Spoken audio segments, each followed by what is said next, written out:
झालं? MP3चा आवाज MP3चा आवाज ती पिन लावायची लॅपटॉपला नाही लागत ना. On behalf of Dr. D.Y. Patil University's Institute of Distance Learning, myself, Dr. Yogesh Zozar, I am Assistant Professor. I welcome you on behalf of Dr. D.Y. Patil Institute of Distance Learning. Today we have arranged one beautiful session from the IIM alumni onto the human resource management. So it's a great opportunity for every management student to learn some practical experiences from such an eminent personality. I welcome Dr. Shirish Bagewadi sir and Mr. Chaitanya Kulkarni sir on behalf of Dr. D.Y. Patil University's Institute of Distance Learning. We know that in today's environment, the organization is a strong organization which does have the strong human resources, a talented human resources. Before some days, we know that employees were considered only as an employee. Nowadays, it is being considered as a very important asset for every organization. So, before starting this session, I will just likely to show you one presentation which highlights the important HRM codes by the stalwarts from the management.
So thank you everyone. Now I call upon stage Mr. Shirish Bagewadi sir to start the session.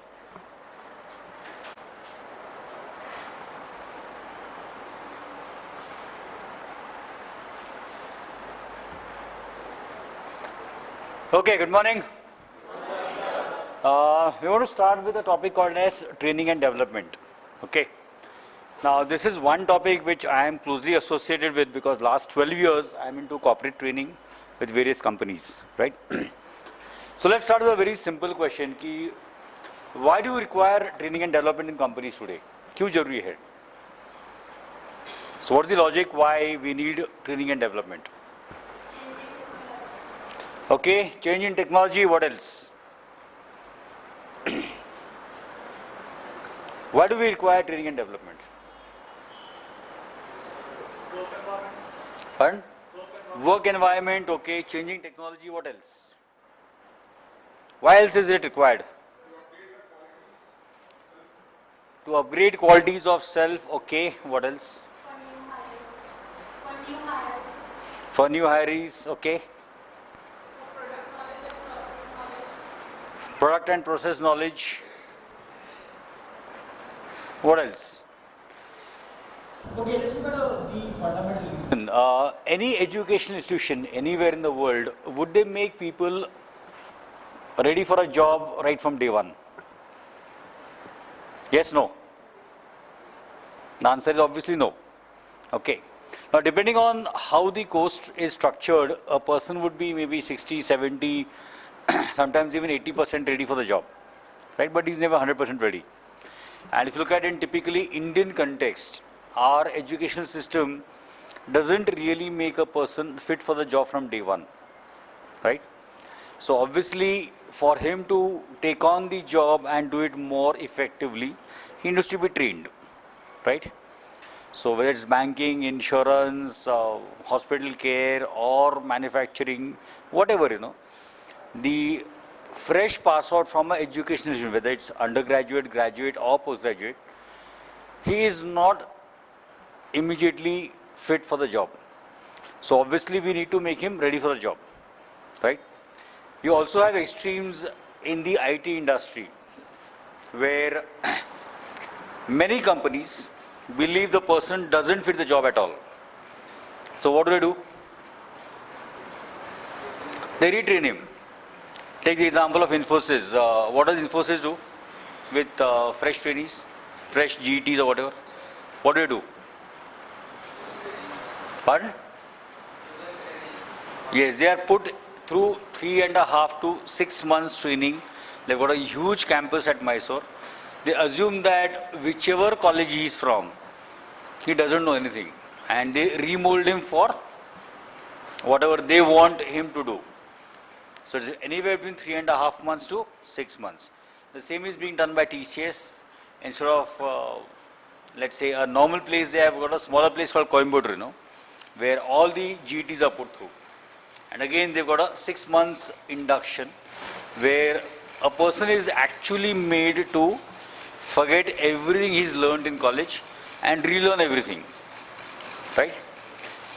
So if you look at the major reason why we require training and development is because obviously we do not have people fit for the job.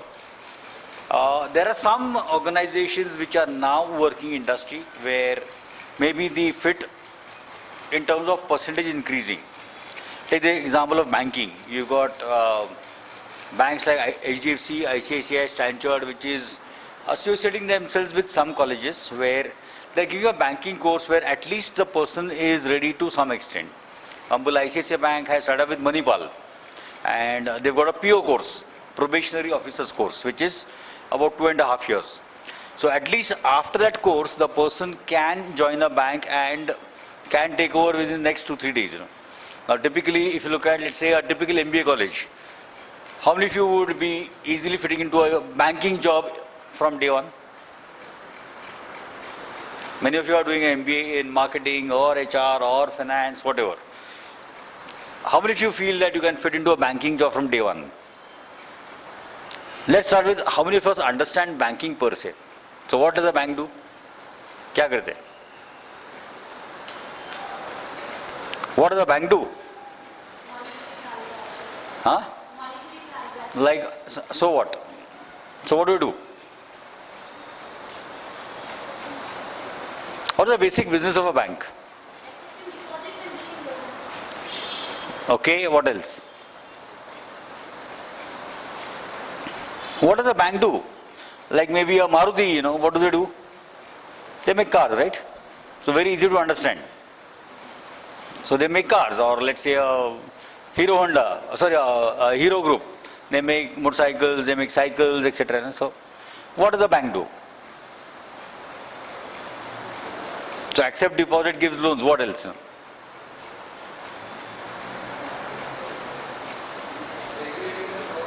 Pardon?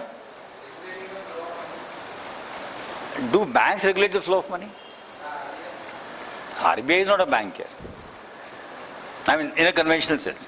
So what I'm trying to highlight is, today take the example of maximum placements from MBA is in financial institutions, banks, NBFCs, insurance.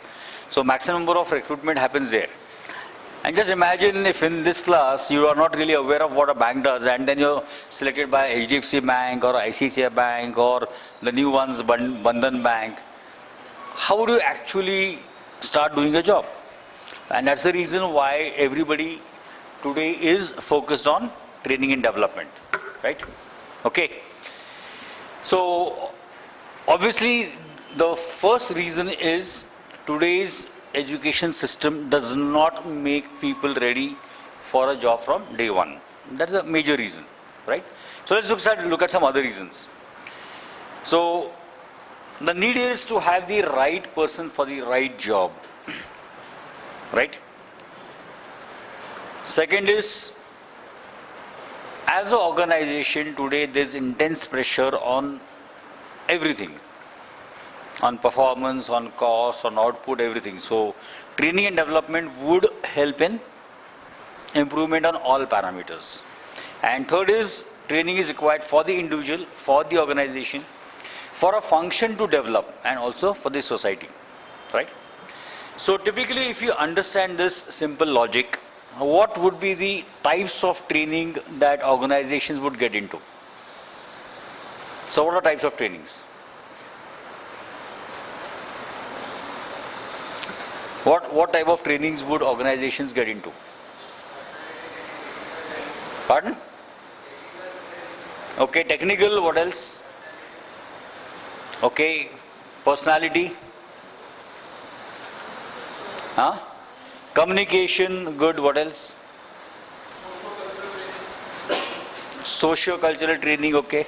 Huh? Managerial training. Okay, let's look at the three broad areas.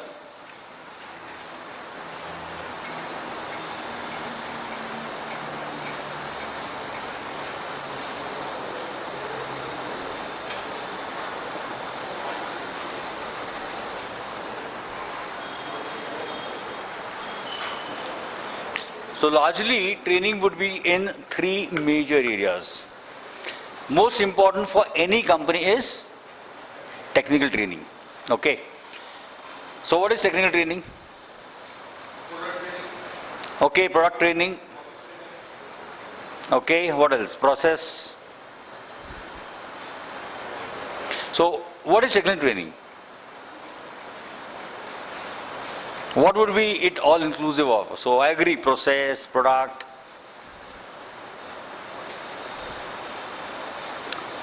As I said, technical training would be the most important. Yeah.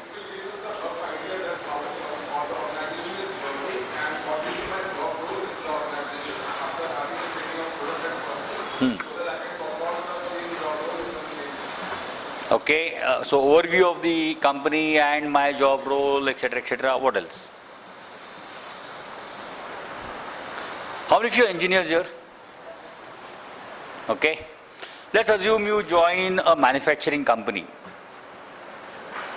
So what would technical training include for you? What would technical training include for you? Okay.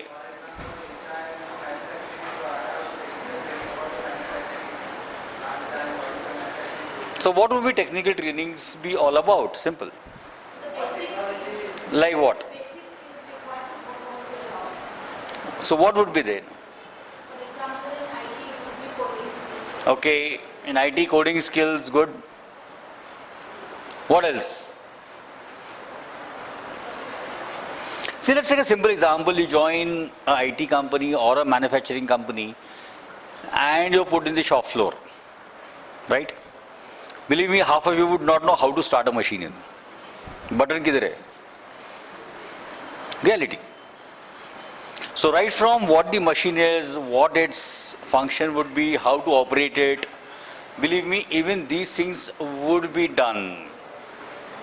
Because as an engineer, as a maybe a future manager, where you're expected to get output from workers, if you do not know basics of the machine yourself, how can you monitor them? Right?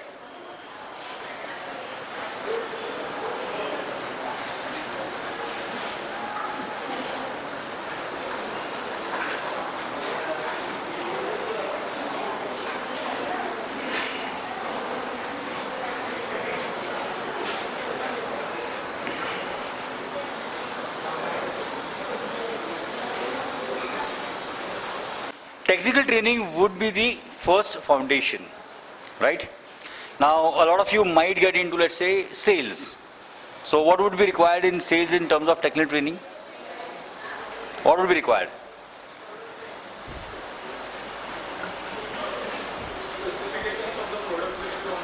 Okay, good. Specification of the product. Applications. What else?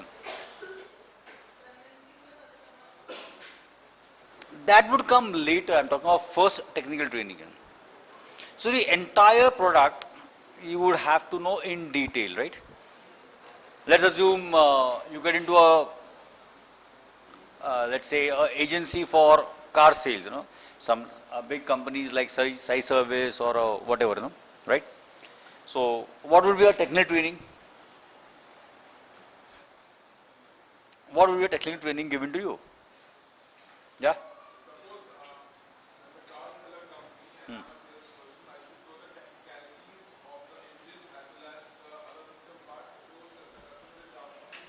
Hmm.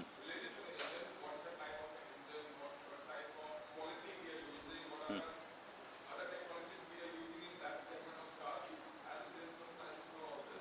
Right, so you'll have to know everything about the car because you'll have all types of customers. You'll have customers who would not know too much about cars, and at the other end, you'll have people who know everything about a car, right? So you'll have to know enough to convince a customer the technical aspects, right? From the engine, the capacity to the gear train to various features to whatever. Clear? So first important training need that all companies focus on, practically everybody does it, is technical training. And again repeating that our educational system does not prepare our, let's say, students who can fit on the job right from day one. Now if you look at it, let's say in banks, technical training would include how to make entries. Believe me, even counting cash is a technical skill. Even counting cash is a skill that is taught by banks. Because in private sector banks, if you are, let's say, are sitting as a cashier, which normally initially for some days everybody has to do. If there is a shortage, who bears the shortage? It's the cashier, okay. So if there is a shortage of 25,000, he has to put it from his pocket, okay. So even counting cash would be a technical skill. Or how to prepare a FD, a fixed deposit, would be a technical skill, right? So the first level of training that practically all companies do is technical training, where you are taught the basic requirements of doing your job. And it is something which companies have to invest into, right? Because that is something fundamental without which companies cannot run. So everybody, each company is going to get into this.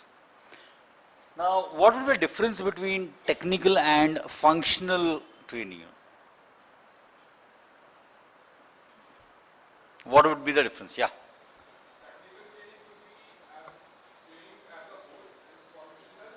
Hmm.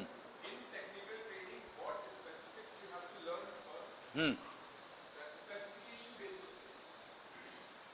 So what will be the difference between functional and technical? What will be the difference? Hmm.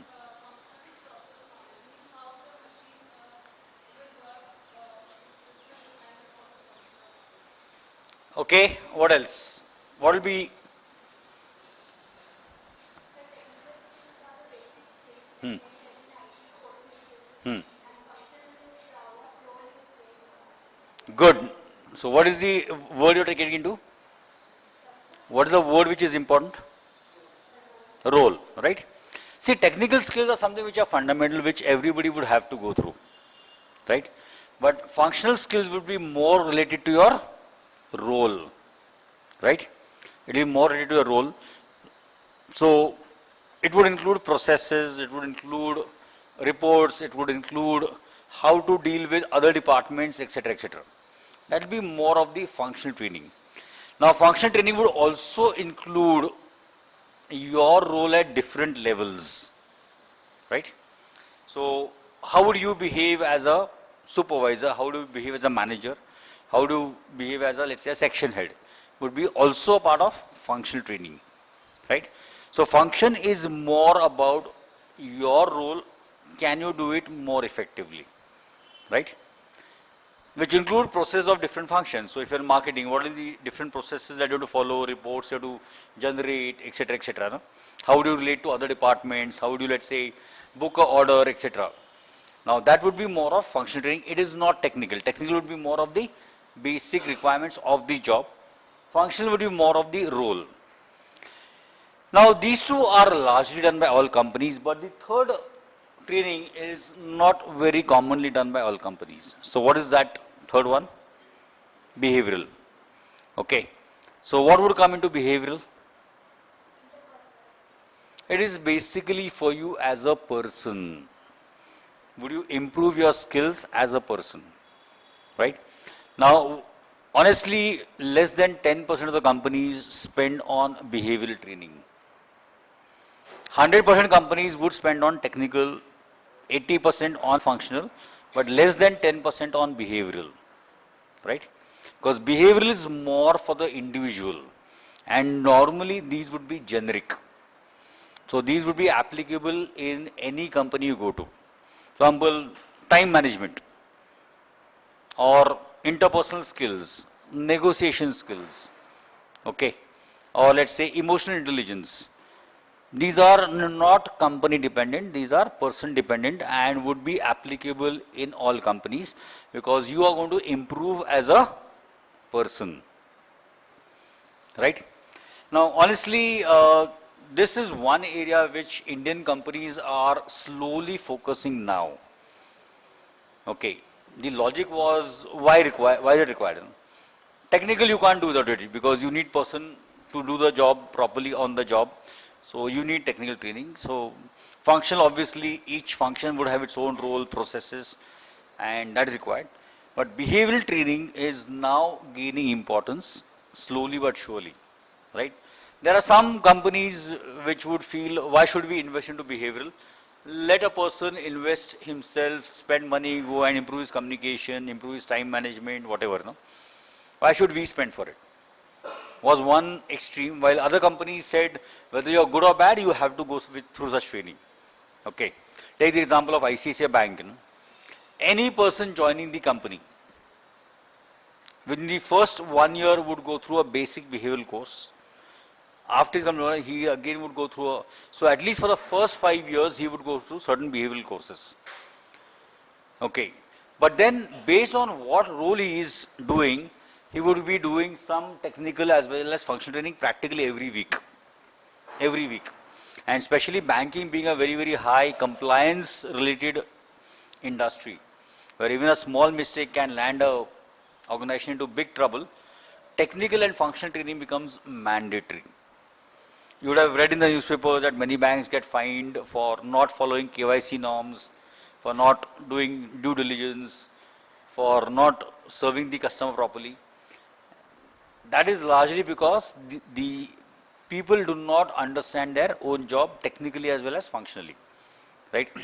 For example, KYC norms, what is KYC? Know your customer, which is mandatory by RBI. That is purely a technical training because every person who is on the front desk or has to know what documents to collect, what to check, etc. If that is not done properly, it would get into problems because a bank would have to face a fine, whatever. So that is a technical training. Okay. So, but let's say a functional training, whether the account is being managed rightly or not. Is there a possibility by looking at transactions, a suspicion of money laundering? Is a functional training. Okay. Because that's not purely technical. It requires some judgment, some skill. It requires some amount of process knowledge, etc. And there would be a certain group of people who do it, not everybody. So a particular function would get into anti-money laundering. While somebody else would, let's say, get into compliance with reporting with, let's say, RBI every 15 days, etc. That is again functional. Now everybody would not do it, right? But then behavioral, how to deal with a customer, how to respond to angry customers, how to sell a product properly, would all be a part of behavioral training, right? Because as a service industry, the right behavior would ensure customer satisfaction as well as retention of customers, right? So behavioral training is something which is picking up slowly. Now, there would be some overlap in all three. Take the example of functional and behavioral. Now, how to behave as a manager could be both a combination of behavioral as well as functional training.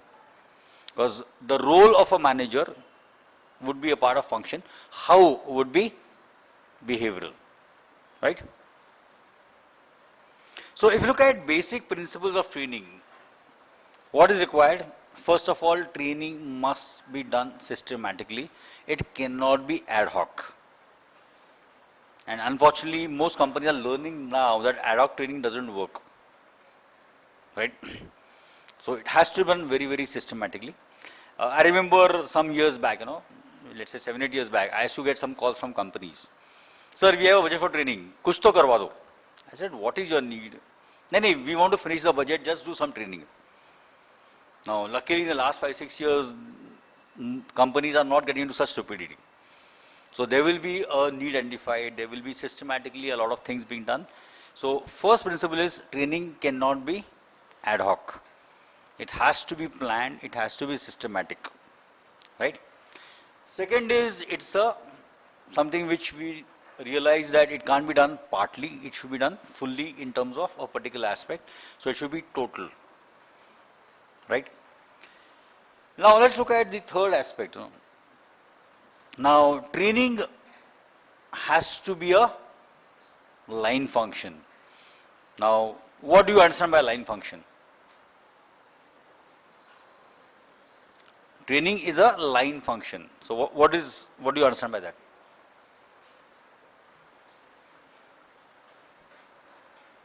What do you understand by training is a line function?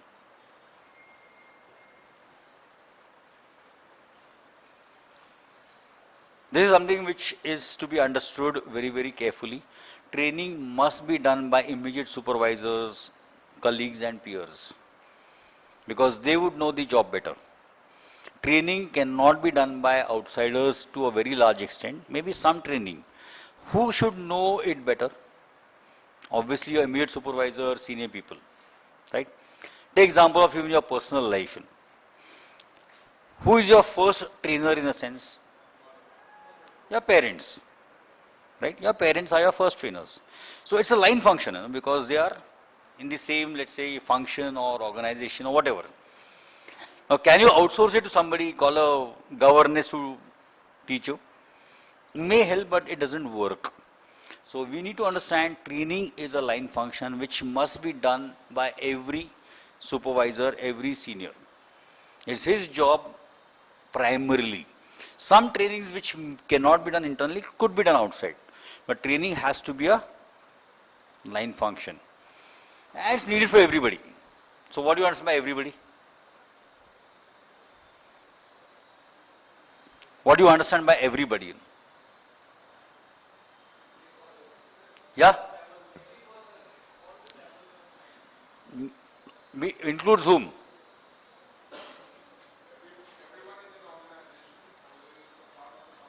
Right. Right from the managing director to the last worker. So even a managing director goes for training through seminars, he attends different courses on, let's say, strategy or understanding the economy or whatever, right? So training is required by everybody. You can't say only junior people require training, right? Training is required by everybody, and it has to be a combination of technical, behavioral as well as functional. So that's something we need to understand, right? Luckily, as you go higher, the requirement of training in technical aspects comes down. It's more functional that's required and behavioral that's required. Because at a supervisor level, after 10, 12 years experience, a person, let's say, who joins a manufacturing organization need not know all the machines. He needs to know principles of manufacturing supervision. He may not know how to operate the machines. Right? Clear?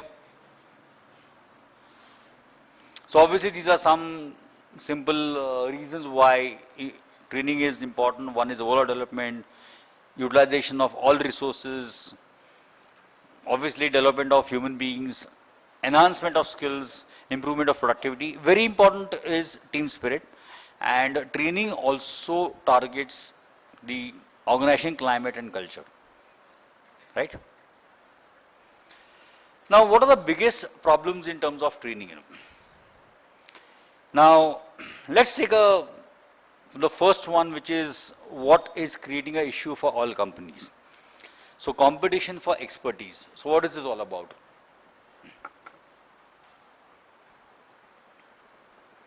It's a very big dilemma for all companies. So what is this competition for expertise?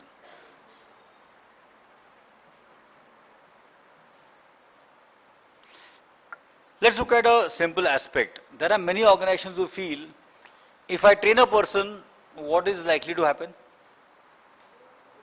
Huh? Pardon? Mainly competition, no? Right? So the biggest problem that companies feel is, I train a person and he quits, and it's still okay if he joins some other company, but the problem for me is if he joins a competitor, because he would know what I am doing, no? Right? So why should I train people if I become a training school for competitors? Right? But then luckily there's a large change that's happening in the mindset of management today. Right? Let me give you a classic example. A very large organization which is into financial services was asked in the AGM, okay, why are you spending so much on training? This company used to spend about, it still spends about 150 to 200 crores every year on training. And then in the financial services, attrition is fairly high. So in the AGM where shareholders asked you results, etc., so obviously shareholders were worried, why are you spending so much on training? Don't you feel that you train people and your competition picks them up? So you know what the answer was of the director training? He said, it's fair, there is a risk. I train people and they might join competition. But please remember, we are in the financial services industry where compliance, due diligence is very, very important. I would rather have the risk of training people and losing them to competition, but a far bigger risk is having an untrained person on the job who will make such a big mess that we could collapse as a company. Because if I have an untrained person on the job, he will make a mess. He will make so many mistakes that we could be penalized by RBI, etc., etc. So I would rather have the risk of people quitting and joining competition, but I cannot take the risk of idiots on the job. Right? So one of the biggest problems is the competition for expertise. And many companies face this problem. For example, I worked for a long time with Thermax. Thermax in those days was considered a training ground for competition, because being the market leader in boilers and heat transfer mechanisms and technologies, so people used to actually join Thermax because they knew, if I stay in Thermax for 3-4 years, I am going to get a very good job outside because I am going to be picked up by somebody else. Because Thermax used to train people, right? So Thermax had this reputation. L&T still has this reputation. Okay, L&T still has this reputation where L&T, you spend 4-5 years in L&T, especially the technical side. Believe me, across the world, you are wanted. And in a competitive world, obviously people are willing to pay higher for a trained person. So the biggest challenge companies face is how to retain the trained people. And this dilemma is, why should we train for competitors? Right? Second major problem is the globalization. Right? Now, how is this creating a major challenge?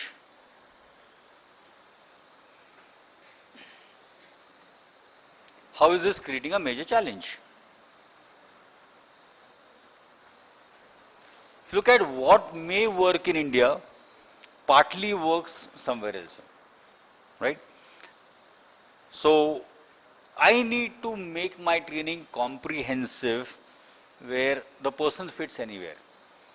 Today, believe me, this is a major issue because even small companies of 50-60 crores turnover have enough imports and exports. There's no company which is purely local today.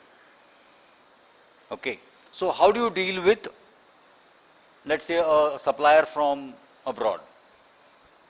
Okay. That's why globalization is creating a huge gap in terms of skills required to operate in the industry today. Right?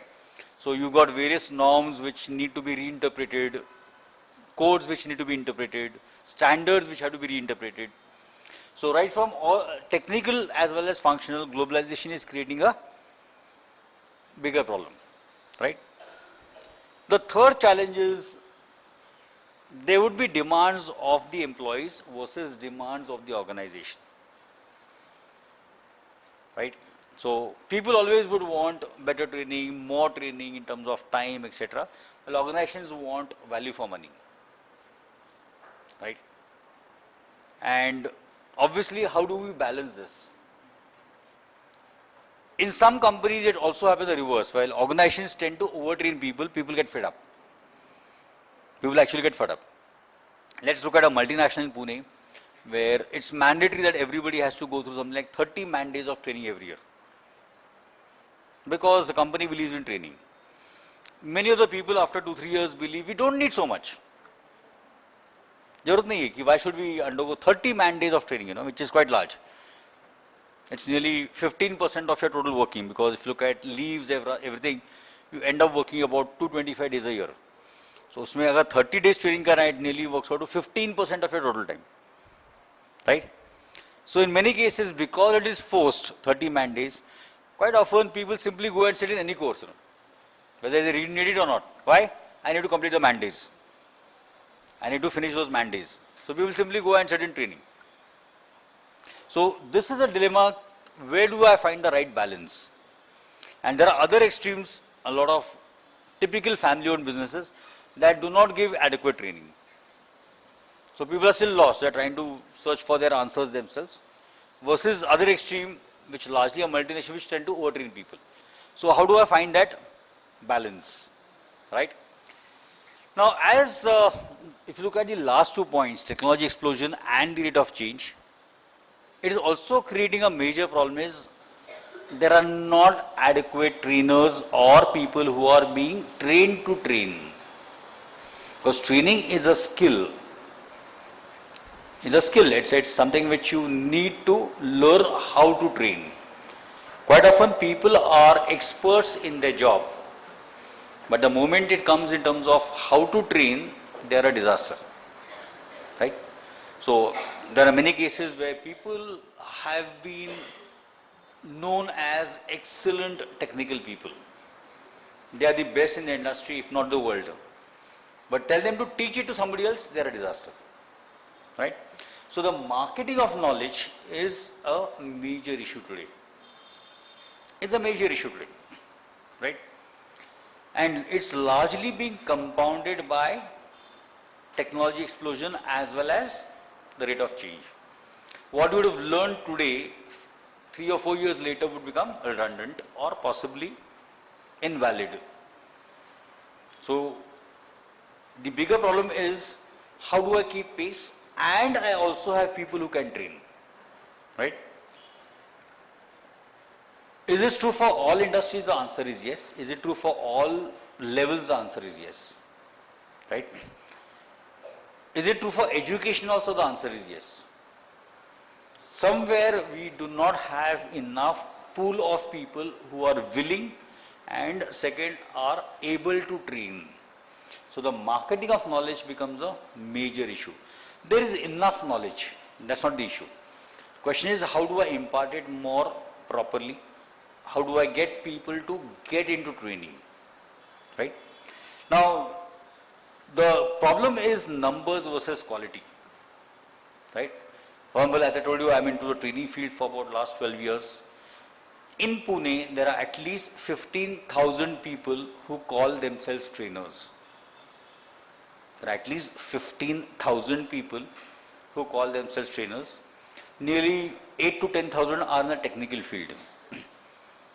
Okay, and about 2-3,000 are into behavioral, and the rest are a combination of behavioral, technical, etc. For example, if you ask my own this thing, I do a lot of courses on finance and costing and marketing skills, which would largely be a part of technical as well as functional. But my major part is also getting into behavioral training. So I do a lot of programs for managers, time management, managing teams, team building, etc., which is purely behavioral. But in these 15,000 people who call themselves trainers, how many of them get more than 15 days of work in a year? The answer is less than 1%. The answer is less than 1%. Now take example of functional training, as well as technical training. There are enough people who are retired, who have a lot of knowledge of particular processes of technologies, but they are lousy trainers. They're lousy trainers. So marketing of knowledge is one of the biggest challenges across the world and especially in India. More so in India. Why? Because unfortunately training is not taken very seriously in terms of appraisal, in terms of job evaluation, etc. Right? Let's say in a company, what would get you better weightage for ratings and appraisal is performance. Dhanda kitna kiya hai, cost saving kitna kiya hai, output kitna hai. But whether I've done 10 days of training does not have any value in the appraisal. So training is not given that adequate weightage to people who are willing to train. Right? That's why even internally in some companies there are people who are willing to train, also have the skills, but would not do it because it does not carry any weightage for appraisal, as well as there's a lot of pressure on the job. So quite often bosses don't release people in. वो training क्यों कर रहा है, काम कर अपना, right? वो HR department देख गया. But remember, HR department, can they do training? Yes, no. Yes, no. The answer is no. They only coordinate, no? They arrange trainers, they arrange everything. HR can't train because HR again is a function. And biggest training required is technical training. So can HR train a worker on the machine?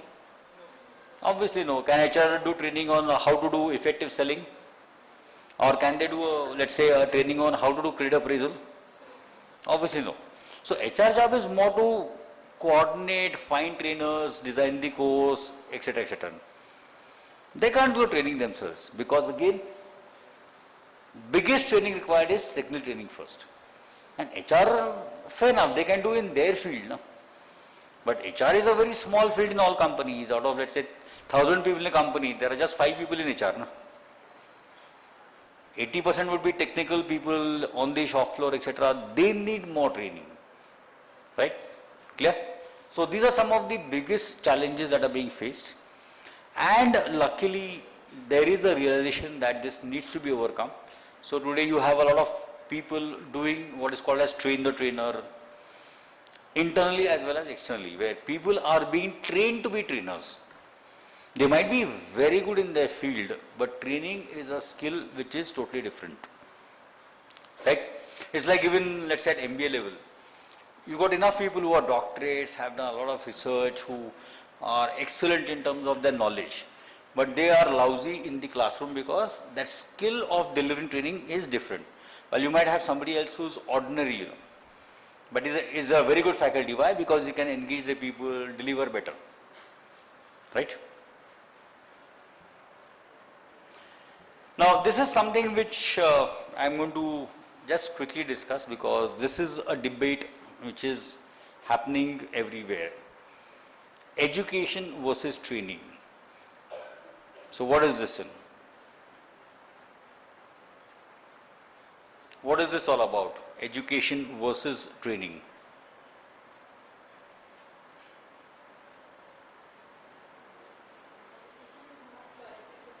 Okay. Good education is more being aware of conceptual theories, concepts, etc.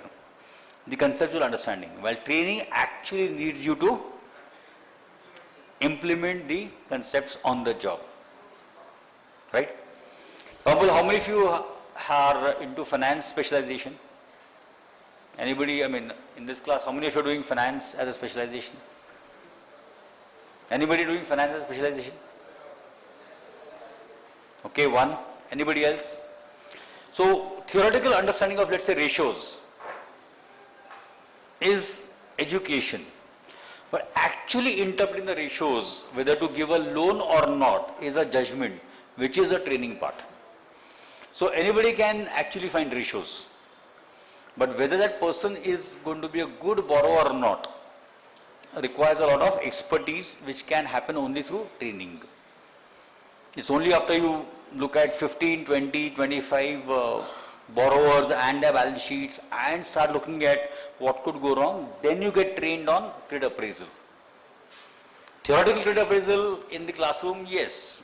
Your faculties would teach you, how to do ratio analysis, what is appraisal all about.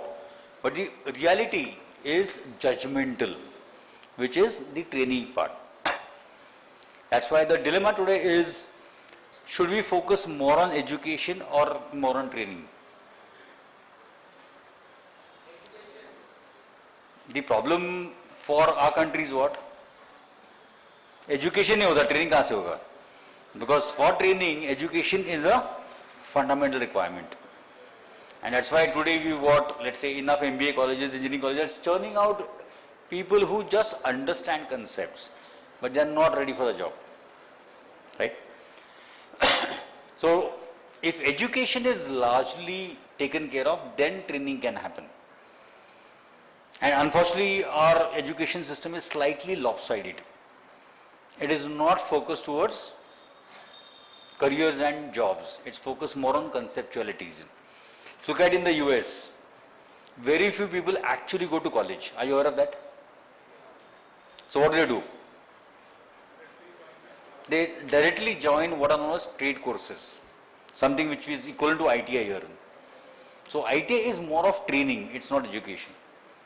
So in US, etc., people are comfortable not being a graduate. But in India, everybody first wants to be a graduate and then possibly find a job. While there, after schooling, people get into practical courses and are comfortable joining a job directly. And that's why they are more ready for the job. Right? Okay, so once we have understood the need, etc., for training, what is required by all companies, which again is a big issue. From my personal experience, I said I am into training for the last 12 years after having worked for about 20 years initially, and then I got into training. Okay. Is something called as TNA. That's the normal short form used by all HR guys, TNA kar rahe, So what is TNA? It is training needs analysis. It's something which is a ritual that is done annually in many large companies. Whether it's done effectively or not is a different question. But TNA is something which needs to be done very carefully. Okay. So, what is the first step there? Is to identify key stakeholders. Now, who could be the stakeholders? Yeah? Who are the key stakeholders? Pardon? Shareholders are not bothered. यार shareholders finally look at कि अरे profit क्या नहीं किया, dividend कितने मिलने वाला है.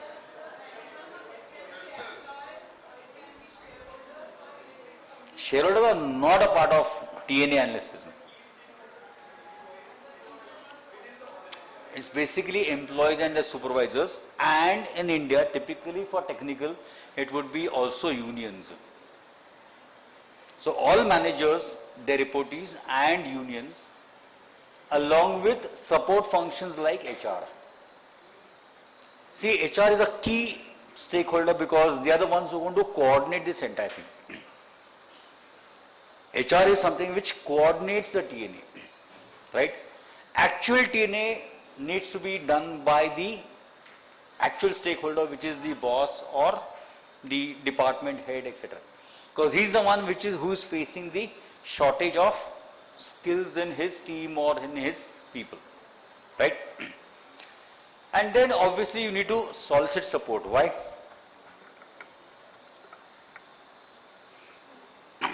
Training is going to require two major resources. What are those?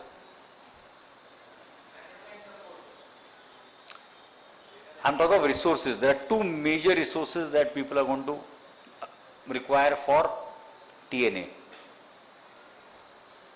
The biggest resource is time. And if you look at today's environment where everybody is overloaded, so giving time itself is the issue. TNA requires time, right? And second is obviously money, right? And everybody has tight budgets today. Today the dilemma in all companies is when the going starts becoming difficult, in terms of profit, etc. What is the first budget that gets cut? Training budget. पहला cut होता है, training budget होता है.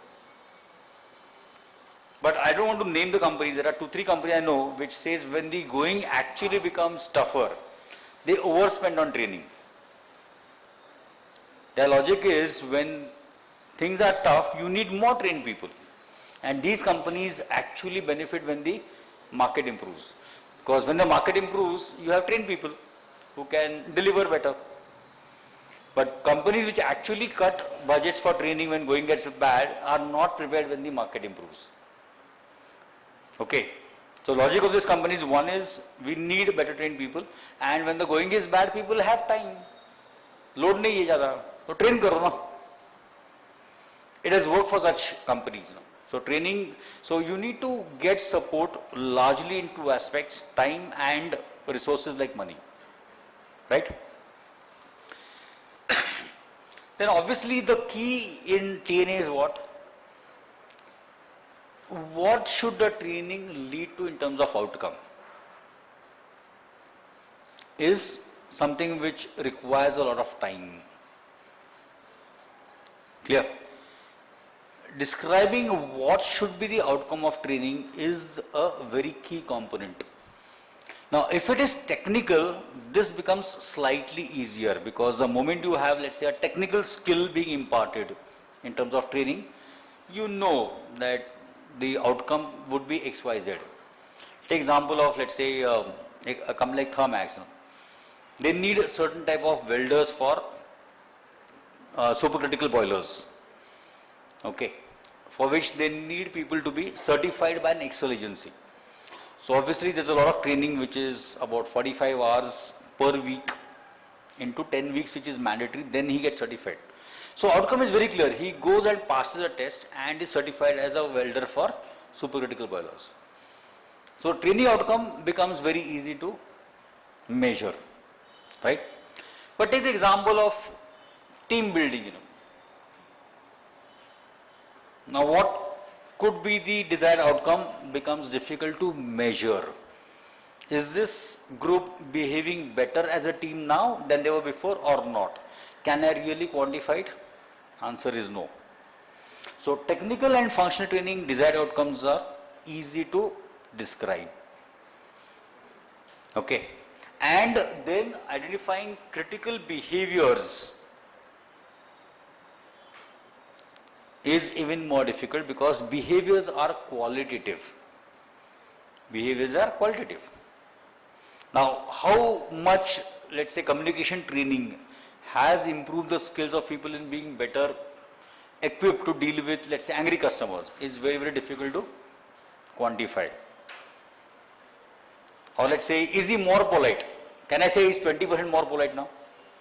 Very difficult to. Okay. Or what exactly is politeness? Behavior becomes difficult to describe, right? And then how do I get these into people is defining the ways and means, the drivers. Should be on the job training, should be a classroom training, should it be a mentoring sort of, should be a coaching is, so you plan the TNA and actually conduct the TNA, right? So these are the training need analysis steps. Now this is something which again companies now are doing regularly. There were some companies which do it once in 10 years and then believe TNA is valid for 10 years. But honestly it is not valid because today the rate of change of people, skills, knowledge is so high that TNA cannot be valid for 10 years today. Right? There are some companies that periodically get it done from outside. Again, works to some extent, but major TNA should be done internally because our bosses and the supervisors actually know the reality more than an external agency. So there are some agencies like Hewitt. Hewitt is one of the classic multinational agencies that do a TNA for companies. But it should be supplemented by internal TNAs. Then it makes more sense. And external TNAs works more for senior management rather than frontline. So any questions on what is a TNA? Is a TNA also done in the educational field? Yes or no? Yes, no? So what is the outcome? What is the outcome? Syllabus gets modified, subjects get dropped, new subjects get added is the TNA of education institution.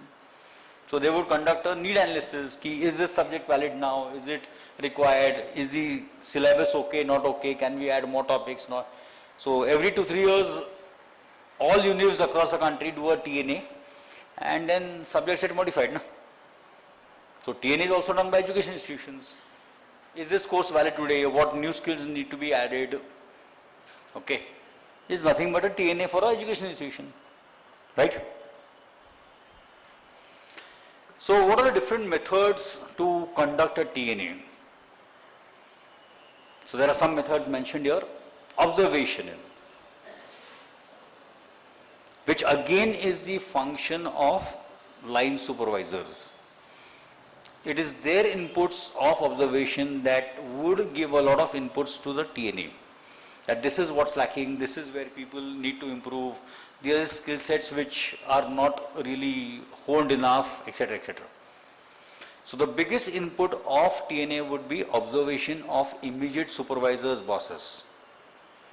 And that's why getting them involved as key stakeholders is crucial for a TNA. Then you've got something called focus groups. So how many of you understand what is a focus group? It's a part of market research, right? So a focus group would get between 10 to 15 people together. You give them a topic for discussion, which is done very well by a moderator to ensure that they don't go off track and don't argue too much. And through that focus group discussions, you try to get key issues of what could be required for the training. They may or may not be aware, the group that's participating, what is the discussion for. Okay, they may or may not be aware. So there are pros and cons of both. But they are made to discuss issues which would finally lead to a discussion to what training is required. Right? Then obviously most commonly uses internal documents.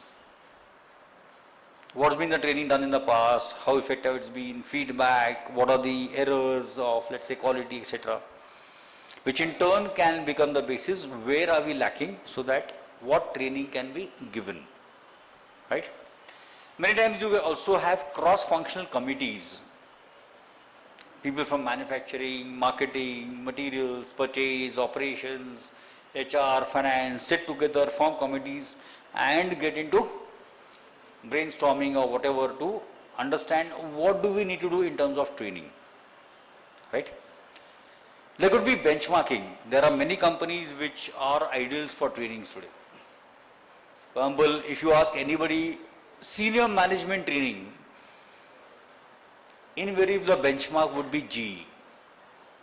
Because GE undertakes a lot of training for senior management of what to develop in senior management. So a lot of companies, let's say, benchmark GE for senior management training. If you look at functional training, at the operating level, front line and technical training. So benchmark today are TCS, Infosys, ICICI Bank, which spend huge amounts on GET and graduate trainees. So they become the benchmark, what to do, what not to do. Right? Then there could be a lot of research by academicians. A lot of people who are doing doctorates, etc., would try to get into what training is needed, what are the gaps, etc., etc. And then the last is questionnaires and surveys, which is the most common questionnaire that is used for TNA. Most common questionnaire. Which is the most common questionnaire used for TNA. Annual appraisal. Okay. How many of you worked here before? How many of you got work experience? Okay, quite a few. So in typical appraisal form, there will be what skills you require, where do you feel you need to invest more time in, etc. would be questions in the appraisal. So this is nothing but a questionnaire for TNA. Good appraisal systems would always have enough questions on what are the skills you need to improve for your job so that you can develop. Right? And then sometimes you can also have surveys conducted internally as well as by external agencies. As I said, one of the most famous in India is Gallup, which does a lot of surveys for TNAs as well as Hewitt. Now Gallup comes at a very high cost, but they do a fantastic job in TNA analysis. It's an external agency, a very well-known multinational, but they are experts in conducting surveys for training need analysis, right? Followed by Hewitt, etc. Right? So once you've got into